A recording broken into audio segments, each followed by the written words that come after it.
Hello heathens, and welcome to my channel.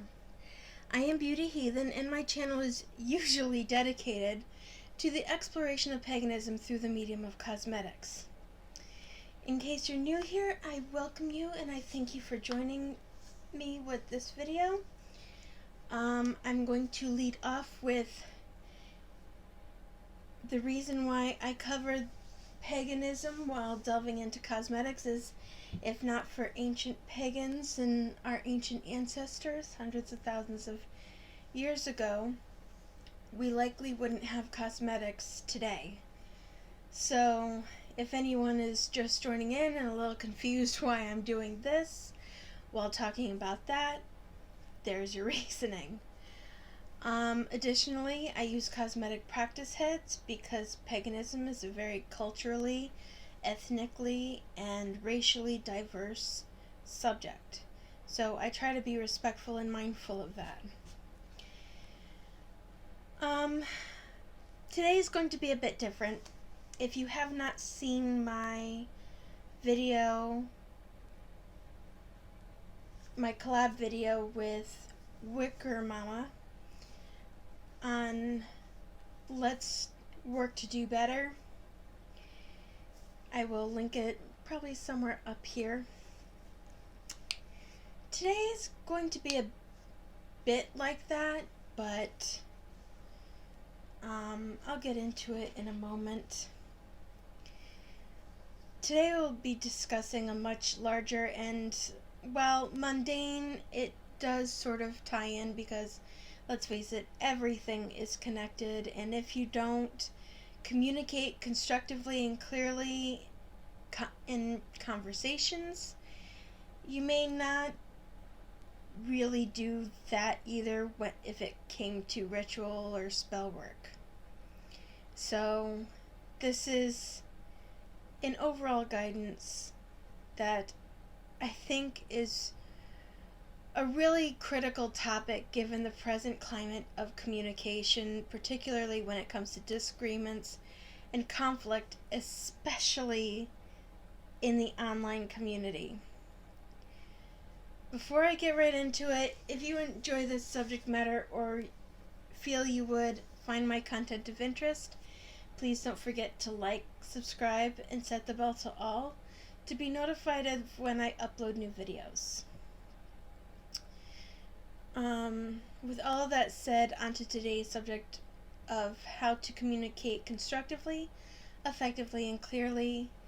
And ironically, this tends to be a subject that, in general, I tend to be fairly good at covering, despite the fact that when it comes to face-to-face conversations, I am monumentally socially awkward.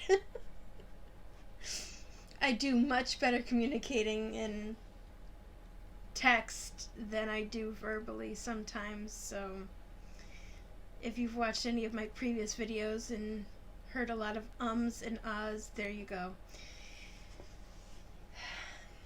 And so I'm not breaking the flow of the content. You may want to pause here, get a snack, get comfortable, because this one's going to be a longer video. And today I'm going to use one of the Gerard Cosmetics lipsticks on the lips. I'm not sure which color I'm going to use yet. It's either going to be Mai Tai, Merlot, or Grape Soda. When I get to that point, I will identify it.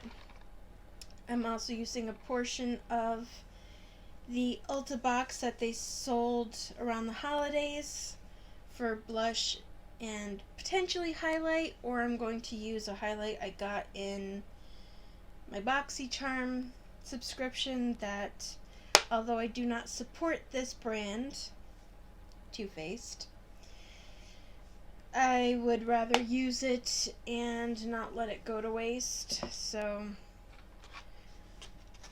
there's that. And I will likely be using the Jeffree Star Cosmetics Alien palette, which unfortunately he is discontinuing,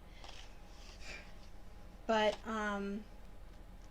for the eyeshadow, mainly because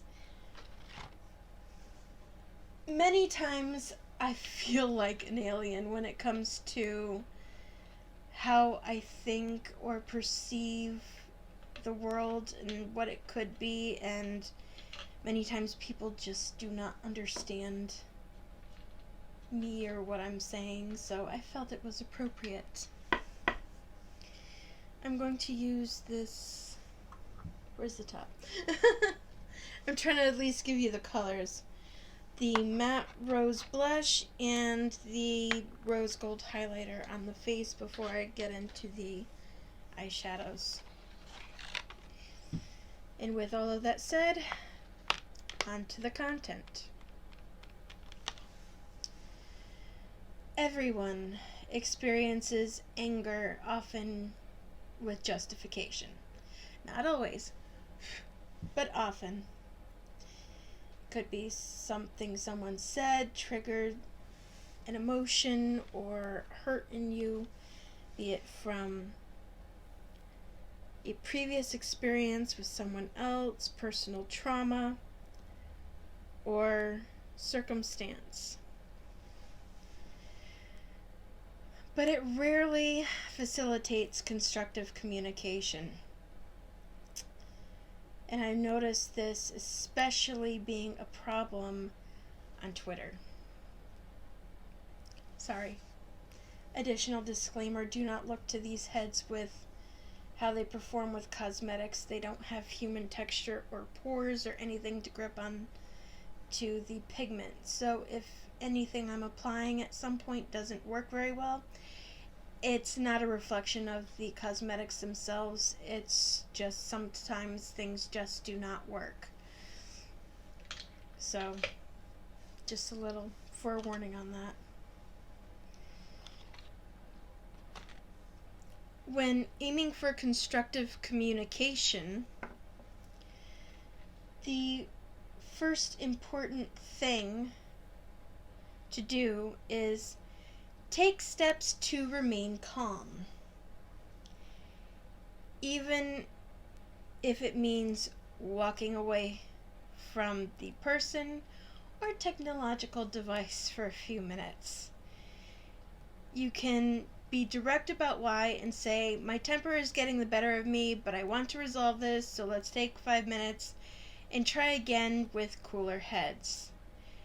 The reason why this is an important step is because when we're upset, we're more prone to lash out at the person or people you want to get your message through to.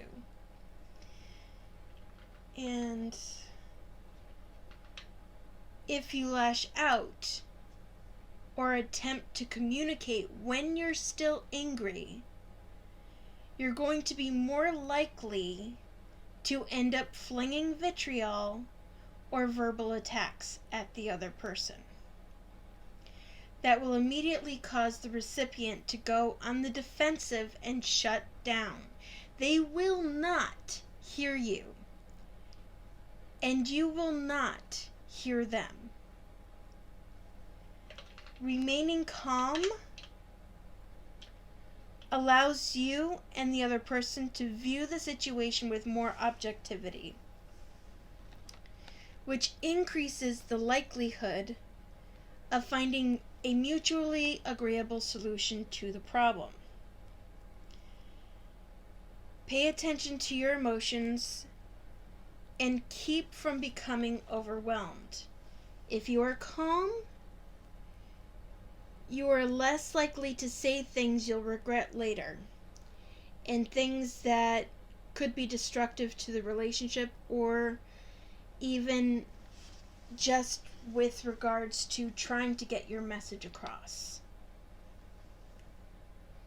Just trying to make sure that this highlighter goes on somewhat similarly to the other side. Okay.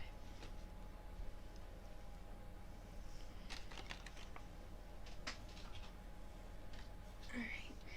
Sorry. Now, remaining calm allows you and the other person to view the situation with more objectivity, which will make things a lot easier when it comes to communicating and when it comes to resolving the issue at hand. Pay attention to your emotions and keep from becoming overwhelmed. If you are calm, you are less likely to say things you regret. I think I said that part already, but it bears repeating. Examples of ways to calm yourself and keep from getting carried away with emotion include the following. Pay attention to your physical response. Do you feel your blood pressure rising? Are you starting to feel more heated? Is your heart racing? Has your breathing increased? If you are, step away, take a time out. Leave the room, go for a drive, do something relaxing, listen to music, or do relaxation exercises. Make a conscious effort to calm yourself down. Calming yourself first whenever you start to feel your temper or emotions flare up allows you to be sure that you don't use your feelings as weapons. I'm going to start with, I think, Ghost OG in the crease. And you want to make sure that you describe what you are feeling as objectively as possible, not aggressively. Be specific as possible and keep your voice under control. Now, for example, if it's your partner, if it's someone online, or this is just giving an example of what it is I'm talking about. Rather than yelling at somebody and calling them an idiot and saying, "How dare you insult me," and carrying on and acting in anger or communicating in anger, a better reaction or response you might want to take is, "I felt really hurt when you said that, and I would like to communicate to you why." Now, second, a huge issue I see on a regular basis when it comes to holding people accountable or discussing issues that may be coming up, especially on social media, is the prolific tendency of people to keep bringing up past mistakes the person has made. This is not constructive at all. I know, especially online, people, when it comes to, if they don't personally feel satisfied with a person's reaction or a person's explanation for something, they will keep harping on it and bringing it up over and over and over and over and over again. Especially if they make another mistake. This is not constructive. Okay? No different than lashing out or yelling at someone. Continually holding previous mistakes over someone's head makes them more likely to ignore the subject at hand. And again, it's going to put them on the defensive. Stop bringing up ancient history. It's more constructive to focus on the immediate issue, not bringing up past hurts.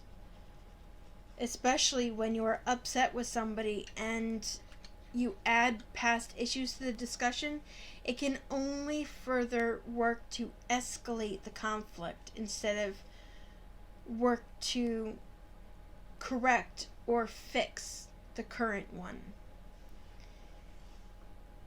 To the person on the other side, it feels unfair. And and it will never be productive. If you still have feelings about past issues, it's important to resolve them and move on, not use them as weapons every single time you disagree with someone's actions or what they have said. You're not going to get anywhere.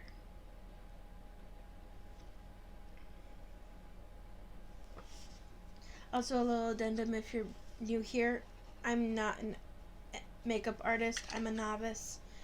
I'm doing things for fun, and yeah,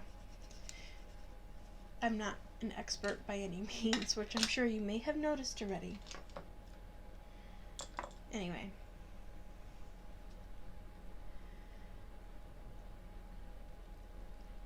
On to the next step. If you have encountered a situation where something someone has said has bothered you, it is important to use I messages instead of you messages. An example of this would be, it's more constructive to say, it feels disrespectful to me or others when you leave all of your dishes in the sink for me to do instead of cleaning them up yourself. You know, it's just an example. Versus, getting accusatory or saying to them, you left the dishes in the sink again. One communicates the problem and how it makes you feel. The other is tantamount to hint dropping, which is both passive aggressive and does not fully communicate the issue at hand. During this step, it is important to communicate the entire message. You need to use specific language. When you have a complaint, be specific. For example, I'm upset that you left the food out on the table is clearer than saying, thanks for the mess you left me. Do you hear the difference between the two?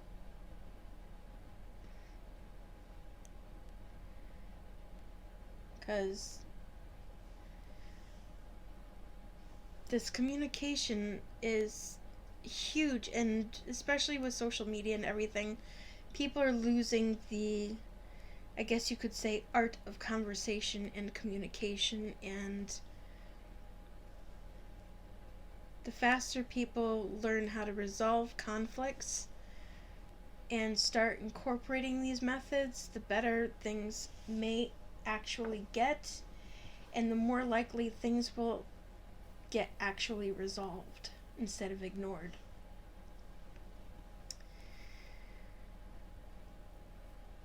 During this step, it's important to communicate the entire message. Use specific language. When you have a complaint, be specific. Again. Now with the example that I left about leaving the food out on the table versus thanks for the mess you left me, the first statement is less likely to produce defensiveness and leaves little room for misunderstanding because it focuses on the problem, not the person. Consider how different these two statements sound, saying, you are such a complete slob versus I would greatly appreciate it if you would please take your stuff upstairs. Do you hear the difference, and do you feel the difference in the energy with regards to those two?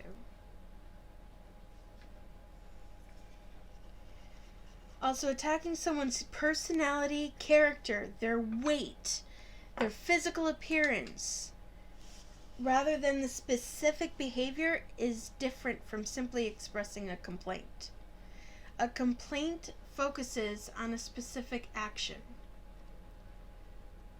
whereas criticism is more blaming and more global. It sounds like this. You always screw the budget up. Can't you do anything right? If you've never been on the receiving end of that, I can tell you it makes you feel like shit. Okay? Behavior like this is damaging. because criticism is destructive rather than constructive. It involves blame. Again, the criticisms are global and tend to be generalizations such as "you always" or "you never." And criticisms attack the other person personally. It feels overwhelming to be on the receiving end of it, and again, only seeks to make them shut down and be less receptive to any communication you are attempting.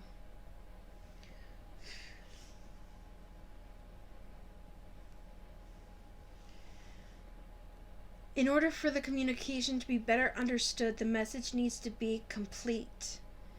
And complete messages include 4 components. The first is observation. You want to make a neutral statement of fact.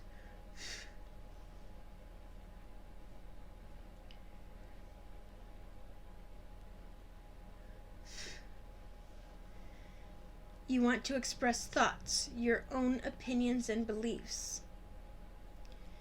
You want to express feelings. You want to describe your emotions.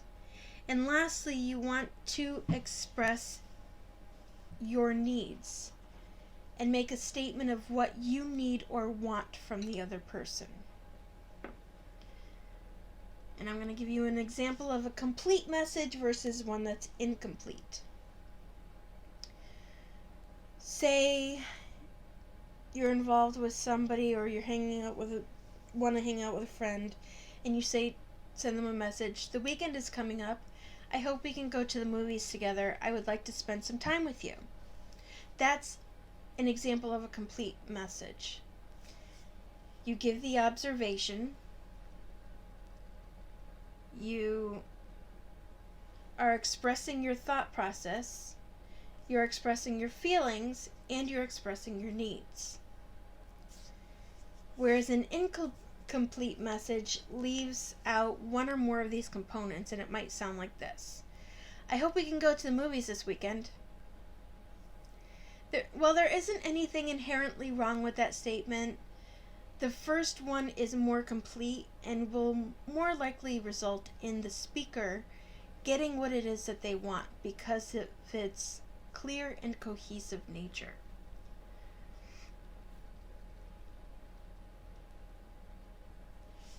The next aspects have to do with generally in-person communication, but I will also relate them to online conversation as well. The first is watch out for mixed messages. Keep your statements clean. Avoid the temptation to mix compliments and complaints. For example, let's say that you meet your friend at a cocktail party, and you think she looks nice, but her dress seems a little too provocative. The straight to the point message would be: "You look very nice tonight." And leave it there. A mixed message, and one that would likely do harm or make the recipient not feel as nice, would be: "You look so pretty, I would never have the nerve to wear that." And I want you to ask yourself, is judging the person constructive? The answer to that question is almost always no. Using your personal bias to judge someone's appearance or actions, again, puts them on the defensive while also cheapening your message and nullifying what you're trying to communicate. The same is completely true for online. If you don't like what someone has said or done, lobbying personal attacks at them and against them destroys the conversation. I have had this conversation many times when it comes to people attacking people like Amberlynn Reed, or if you haven't heard of her, Foodie Beauty, and even with regards to people in the beauty community. If you don't like what someone's doing, stick to the subject at hand.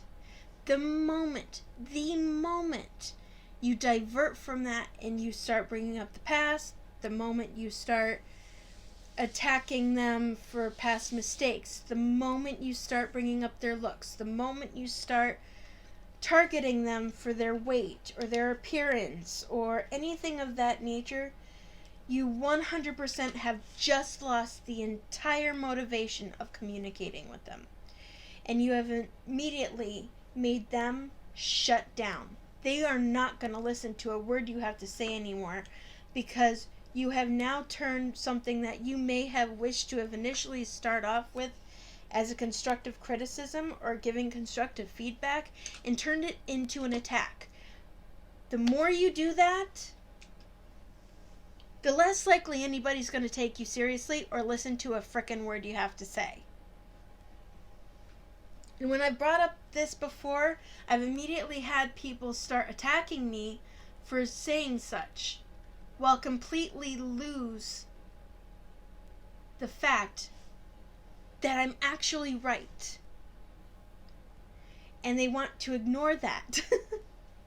And I'm not doing this with the intention to go, I'm right and you're wrong. I'm doing this with the pure intention to try to get people in general to listen to one another and communicate in a better way with one another. Not just face to face, but online with people as well.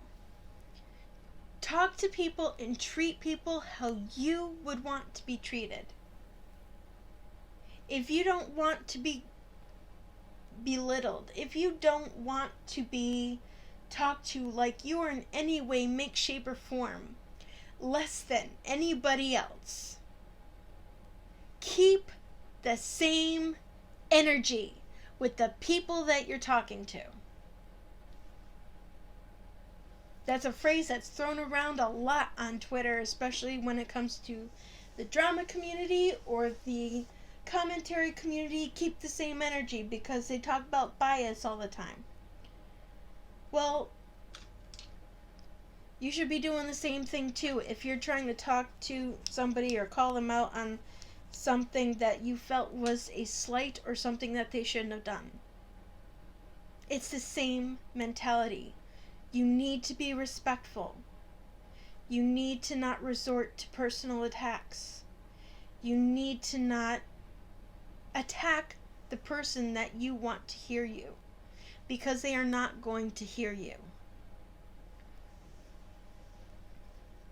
In all of this, you need to pay attention to your body language. Now, your words are only part of the message you communicate.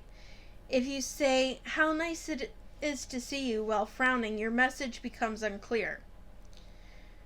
And I want you to think about what message you want to convey and be sure that your body is in harmony with your message. Watch out for things like rolling your eyes, crossing your legs and arms, tapping your foot, clenching your jaw. And when it comes to online, body language is an impossible thing to detect. Unless the person that you're communicating with happens to be more perceptive, they may completely miss or misunderstand the intention and tone of what you're trying to communicate through text. And hell, I know even I have misinterpreted the tone that my best friend sometimes uses, and we have been very close for a long time now.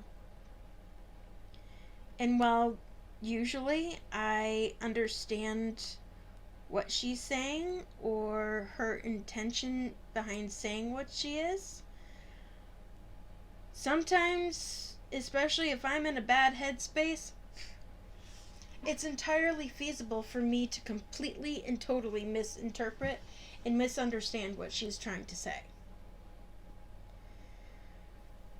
One tool that, while it may seem unprofessional or, not necessarily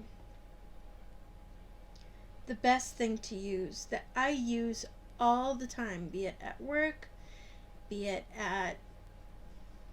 in interpersonal conversations online, is I use emojis. Because I find personally that it best helps me communicate the tone of the text that I'm using. And emojis show the mood or tone of what I'm saying. And I have found it to be a very helpful tool when utilized properly to effect constructive communication, because it helps that person realize, hey, this person's communicating this to me, but she's not meaning it in a hostile way. She put a smiley face on it, so, maybe she's just trying to talk to me and not trying to be a bitch. I guess is the best way I can put it. Let's see. I'm putting a lot of colors on the eyes today, but I'm testing things out and I am exploring with color and how things look together, so I'm just doing something fun.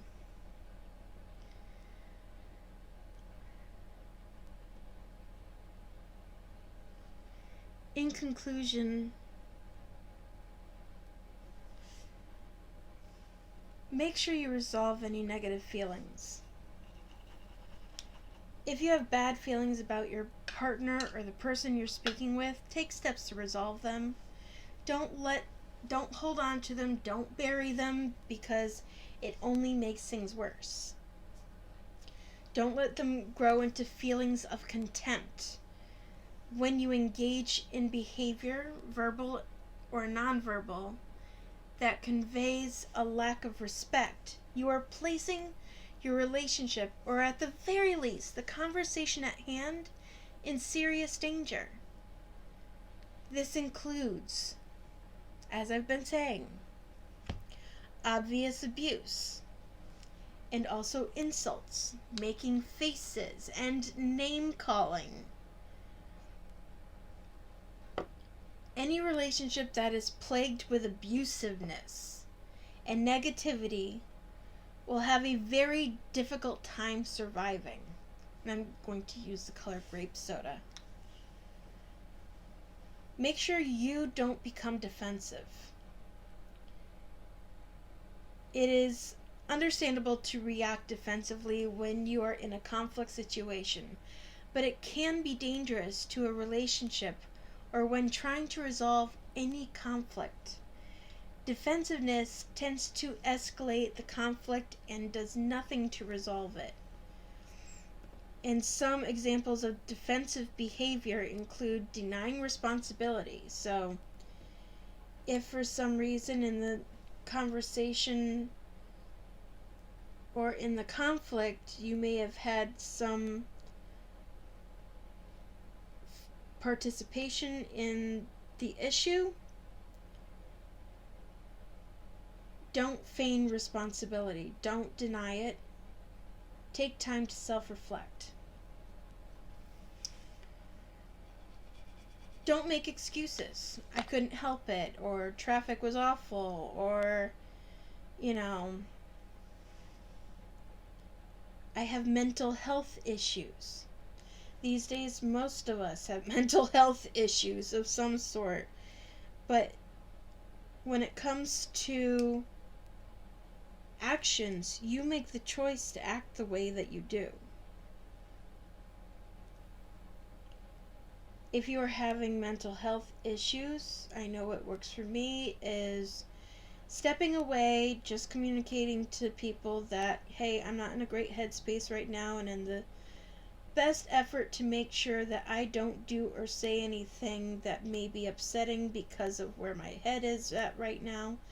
I'm going to take some time and step away. And I'll come back once I've got my head straight. You know? But using it as an excuse to fling nastiness at people, it's not okay. Because you still, at the end of the day, make the choice to either be nice or be nasty.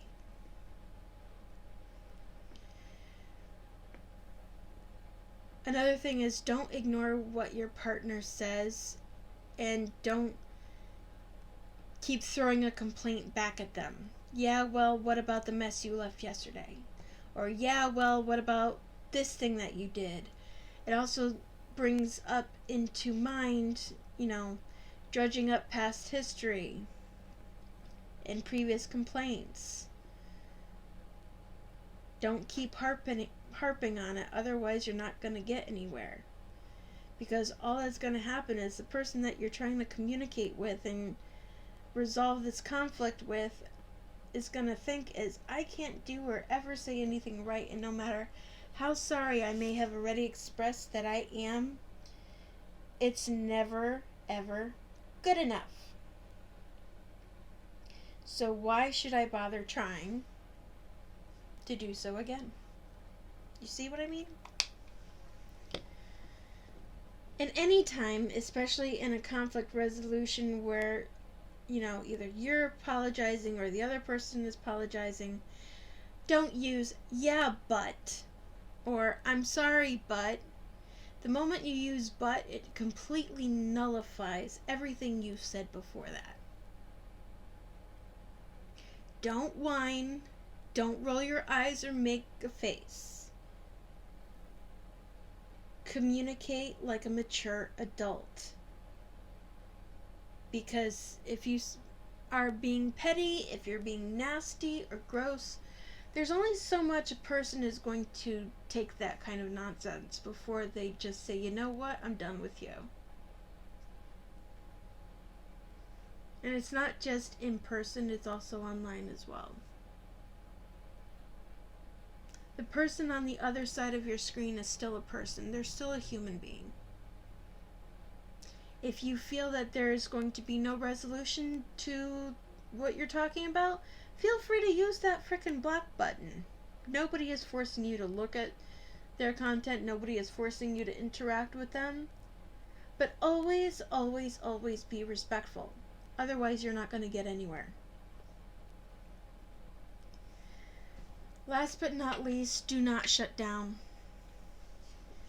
The dangers of shutting out the person or stonewalling them makes communication absolutely impossible, because he or she or they is refusing to participate, or you. When it becomes a regular pattern of communication, stonewalling is very damaging to any relationship or communication dynamic. So anyway, I sincerely hope that this video has imparted some knowledge regarding effective communication and conflict resolution. If you enjoyed this subject matter and wish to have more like it, please be sure to let me know in the comments below. Don't be shy. I absolutely promise I'm not going to bite your head off. Before you go, if you haven't subscribed already, please hit that subscribe button, and don't forget to smash the like button and ring the bell so that you can stay notified whenever I release new videos. I sincerely and hope from the bottom of my heart that in some way, make, shape, or form, what I've said today helps. That if at all, if you take anything away from this video,